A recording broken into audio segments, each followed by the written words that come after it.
हाँ कुछ दिन के बाद ही नवा एल्बम के गीत को यूट्यूब पर जरूर सुनने लगे। तो ऐसे कैसे होगा? क्या कह जा रही? सही रहा। हाँ तेरी फूल दिल में से फूल आसरी राई फूल डोंगर को चोला फूल लाल रे तेरे हमारी जन्नत मोर पे हुई मान तेरी अकबर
तेरे हमरा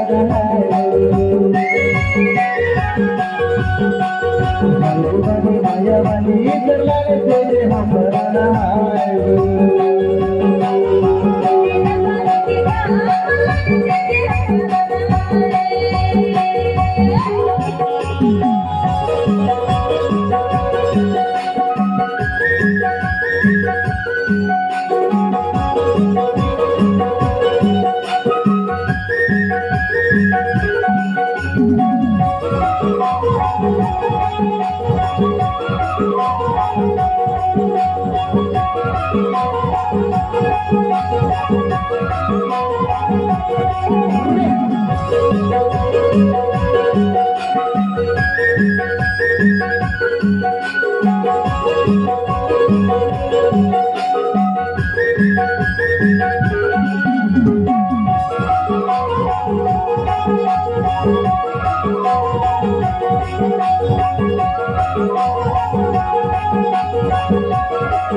संगी फूटी जाए संगी गिट्टी फूटी जाए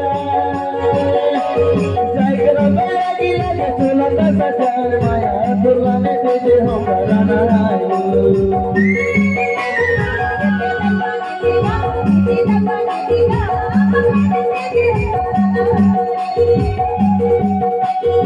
राधा करार में हाँ सादा कर सके साली जन्नत में है मत खाली तुलाने तेरे हमरा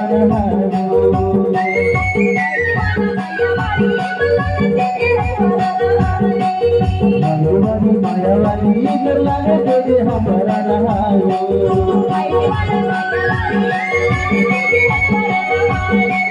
भगवानी माया वाली कर लागे तेरे हमरा भगवानी माया वाली कर लागे तेरे हमरा